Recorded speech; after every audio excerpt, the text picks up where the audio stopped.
Chapter 32. After these things, and this faithfulness, Sennacherib, king of Assyria, came, and entered into Judah, and encamped against the fortified cities, and thought to win them for himself. When Hezekiah saw that Sennacherib was come, and that he was purposed to fight against Jerusalem, he took counsel with his princes and his mighty men to stop the waters of the springs which were outside of the city, and they helped him. So there was gathered much people together, and they stopped all the springs, and the brook that flowed through the midst of the land, saying, Why should the kings of Assyria come and find much water? He took courage, and built up all the wall that was broken down, and raised it up to the towers, and the other wall outside, and strengthened Milo in the city of David, and made weapons and shields in abundance. He set captains of war over the people, and gathered them together to him in the broad place at the gate of the city, and spoke comfortably to them, saying, Be strong and of good courage.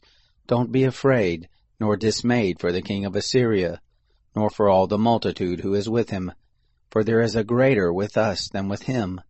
With him is an arm of flesh, but with us is the Lord our God to help us, and to fight our battles. The people rested themselves on the words of Hezekiah king of Judah. After this did Sennacherib king of Assyria send his servants to Jerusalem. Now he was before Lachish, and all his power with him, to Hezekiah king of Judah, and to all Judah who were at Jerusalem, saying, Thus says Sennacherib king of Assyria, Whereon do you trust that you abide the siege in Jerusalem? Does not Hezekiah persuade you to give you over to die by famine and by thirst, saying, The Lord our God will deliver us out of the hand of the king of Assyria? Has not the same Hezekiah taken away his high places and his altars, and commanded Judah and Jerusalem, saying, You shall worship before one altar, and on it shall you burn incense? Don't you know what I and my fathers have done to all the peoples of the lands? Were the gods of the nations of the lands in any way able to deliver their land out of my hand? Who was there among all the gods of those nations which my fathers utterly destroyed, that could deliver his people out of my hand, that your God should be able to deliver you out of my hand? Now therefore don't let Hezekiah deceive you, nor persuade you after this manner, neither believe him. For no god of any nation or kingdom was able to deliver his people out of my hand, and out of the hand of my fathers. How much less shall your God deliver you out of my hand? His servant spoke yet more against the Lord God, and against his servant Hezekiah.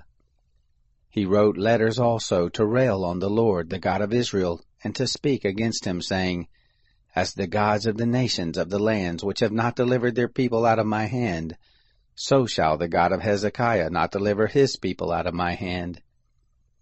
They cried with a loud voice in the Jews' language to the people of Jerusalem who were on the wall, to frighten them and to trouble them, that they might take the city. They spoke of the God of Jerusalem, as of the gods of the peoples of the earth, which are the work of men's hands. Hezekiah the king, and Isaiah the prophet, the son of Amoz, prayed because of this, and cried to heaven. The Lord sent an angel, who cut off all the mighty men of valor, and the leaders and the captains in the camp of the king of Assyria. So he returned with shame of face to his own land. When he was come into the house of his God, those who came forth from his own bowels killed him there with the sword. Thus the Lord saved Hezekiah and the inhabitants of Jerusalem from the hand of Sennacherib the king of Assyria, and from the hand of all others, and guided them on every side. Many brought gifts to the Lord to Jerusalem, and precious things to Hezekiah king of Judah, so that he was exalted in the sight of all nations from thenceforth.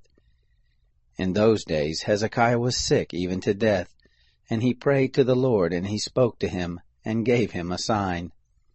But Hezekiah didn't render again according to the benefit done to him, for his heart was lifted up. Therefore there was wrath on him, and on Judah and Jerusalem. Notwithstanding, Hezekiah humbled himself for the pride of his heart, both he and the inhabitants of Jerusalem, so that the wrath of the Lord didn't come on them in the days of Hezekiah. Hezekiah had very great riches and honor, And he provided himself treasuries for silver and for gold, and for precious stones, and for spices, and for shields, and for all manner of good vessels, storehouses also for the increase of grain, and new wine and oil, and stalls for all manner of animals, and flocks in folds. Moreover, he provided himself cities, and possessions of flocks and herds in abundance, for God had given him very much substance. This same Hezekiah also stopped the upper spring of the waters of Gihon, and brought them straight down on the west side of the city of David. Hezekiah prospered in all his works. However, in the business of the ambassadors of the princes of Babylon, who sent to him to inquire of the wonder that was done in the land, God left him to try him, that he might know all that was in his heart. Now the rest of the acts of Hezekiah, and his good deeds, behold, they are written in the vision of Isaiah the prophet, the son of Amoz, in the book of the kings of Judah and Israel.